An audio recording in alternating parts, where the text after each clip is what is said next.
Ano ba yan? Hindi ako makuha ng pagkain. Nahulog. Princess, anong ginagawa mo?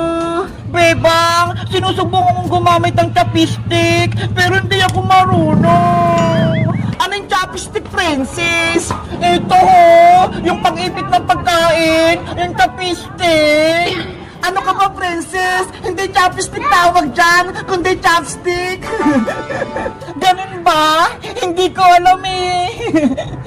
Ikaw talaga, nanguhula ka. Tignan mo, Bebang, hindi ako marunong mag-chopstick.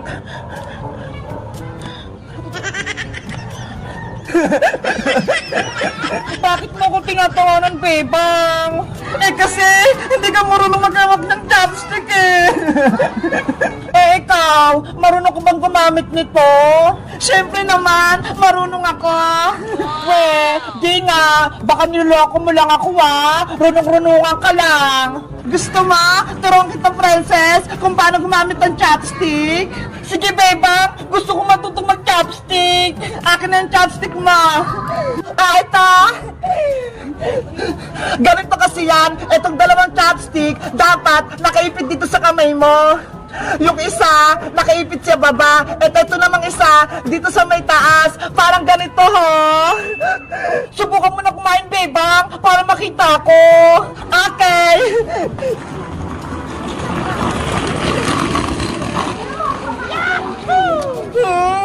Ang sarap! Wow! Ang galing mo, Bebang!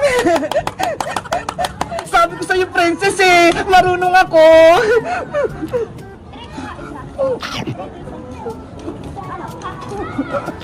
Bebang, ako naman, subukan ko ulit mag-chopstick.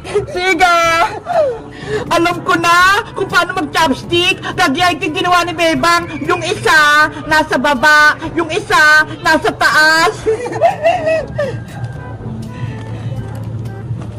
Hala, ayaw naman maipit.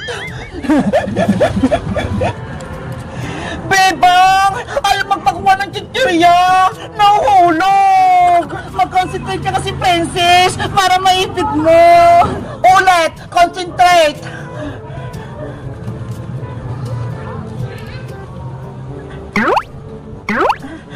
Ayaw pa din. Oh no. Akin na ulit yung chopstick para ituro ko ulit sa'yo. Ito yung chopstick. Ang dali lang naman ito eh. Ilagay yung dalawang chopstick sa may kamay, ibuka, tapos iipit ang chichirya.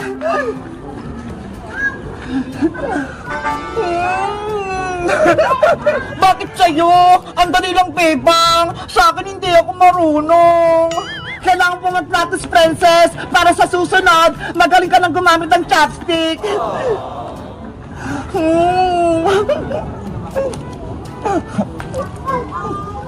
Ano ba yan? Gutom na ako. Gusto ko na kumain. Susubuan na lang kita para hindi ka mahirapan. Sige! Eto na.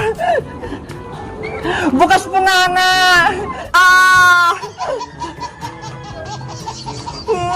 Ang sarap! Bebang, subuan mo pa ako. Okay, nangaka.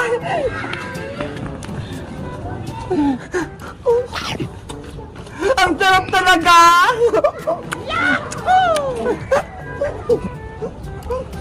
Ako na makakain!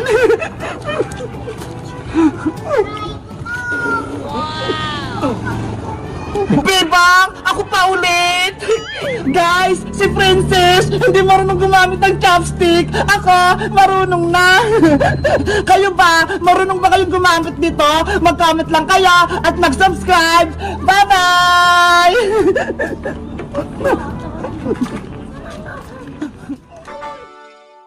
Ayan, Iska! Okay na yung baybayan natin! Nagawa ko na! Wow! Ang ganda-ganda ng baybayan, Bebang! Ang laki pa! Kaya nga eh! Kasya-kasya! Kahit maraming matutulog! Ang galing! May foam! Pwede ba akong may gadyan, Bebang? Oo naman! Para sa atin talaga yan! Ang lambot-lambot! Makakatulog ako dito ng maayos! Katabi si Cutie Bird tsaka si Happy Bird! Dito tayo matutulog mamayang gabi, Ska! Sige, magkamping-kampingan tayo! Yay! Bye-bye tayo mamayang gabi! Wow! Si Bebang tsaka si Iska! May baybayan sila sa taas! Gusto ko din sumali! Bebang! Bebang! Hala! May tumatawag!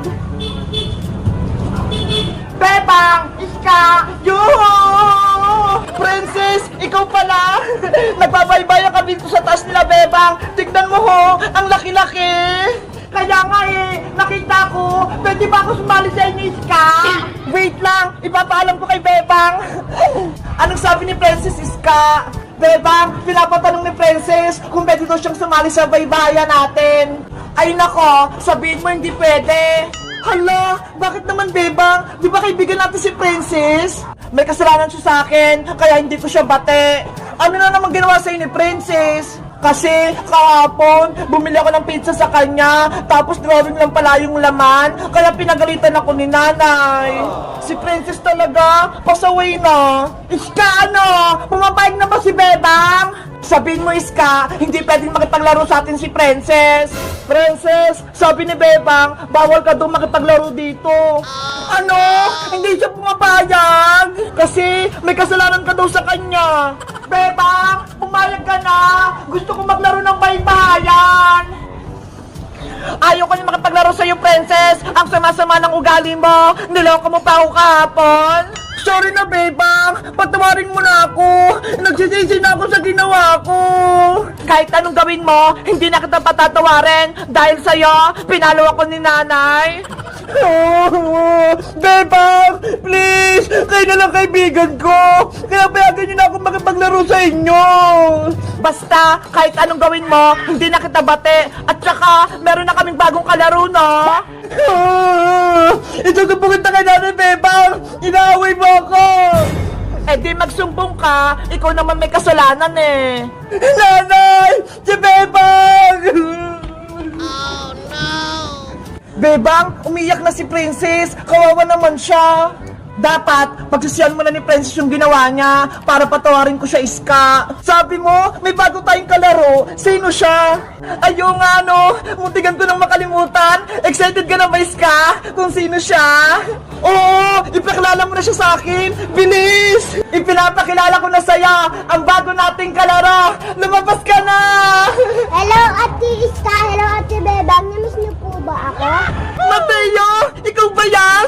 Ang laki-laki mo na ha! Ngayon lang kita nakita!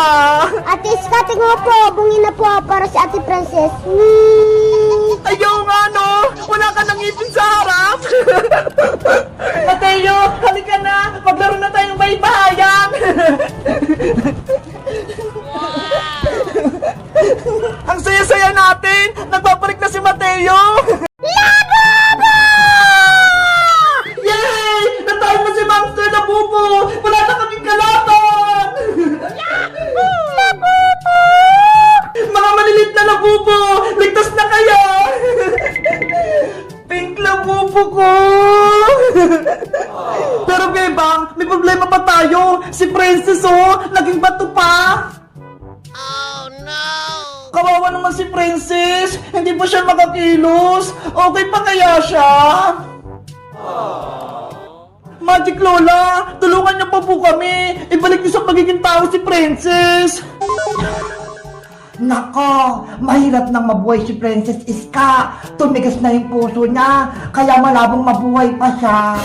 Pero Magic Lola, baka may paraan pa para mabuhay si Princess! Gusto niya lang naman iligtas yung mga labubo naming maliliit eh! Kaya, ginawa siyang bato ni Monster Labubo! Labu-labu! Joke lang, Bebang. Kaya kong pagalingin si Princess. Mahina lang yung kapangyarihan ni Monster Labubo. Si Magic Lola naman eh. Pinapakaban niyo kami. Kaya nga, akala ko hindi nagagaling si Princess. Tuluyan na siyang magiging bato. Huwag na kayong mag-alala. Tatanggalin ko na yung sumpa kay Princess. Yay! Gagaling na si Princess! Yahoo! Sundan niyo lang yung galaw ko, Bebang, Iska, para mas mabilis gumaling si Princess. Opo! Pate,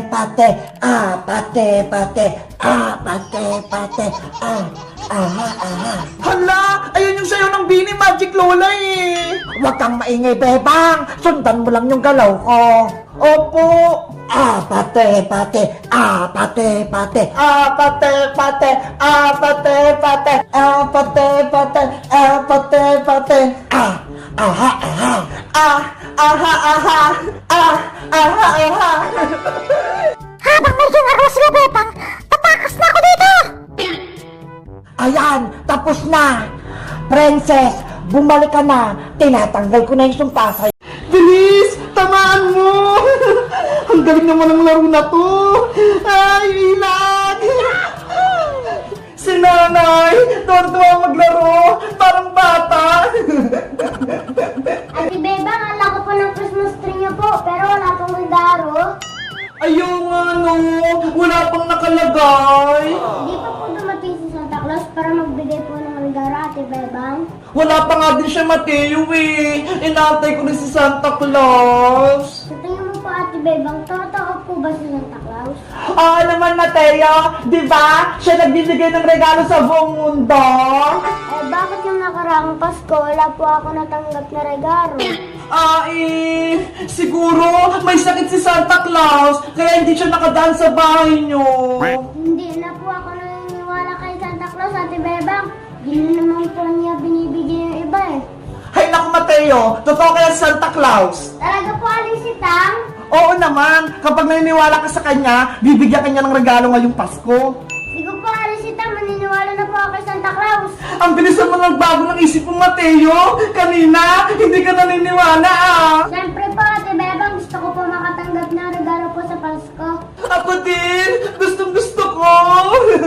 O siya, matulog na kayo. Bebang, Mateo, malay nyo, dumating na si Santa Claus, bigyan kayo ng regalo. Yay! Dadating si Santa! Tara na Mateo, matulog na tayo. Papa! Sana bukas may regalo na ako. Mateo, bilis!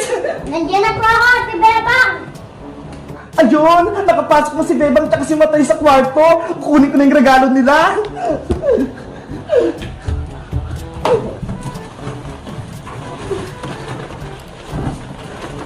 Mabuti na lang, nakabili na ako ng mga regalo. Ilalagay ko na nga sa Christmas tree. At yung regalong to, para to kay Bebang. At itong isa naman, para kay Mateo. At itong isa, syempre, sa akin. Ho, ho, ho, ho, ho, ho. Ate Bebang, narinig ko po si Santa nasa labas po. Bilis Mateo, tingnan natin si Santa Claus sa labas. Ho, ho, ho, ho, ho. Merry Christmas! Ate Bebang, si Santa Claus nasa Christmas tree. Tara, punta natin siya para makita natin si Santa Claus.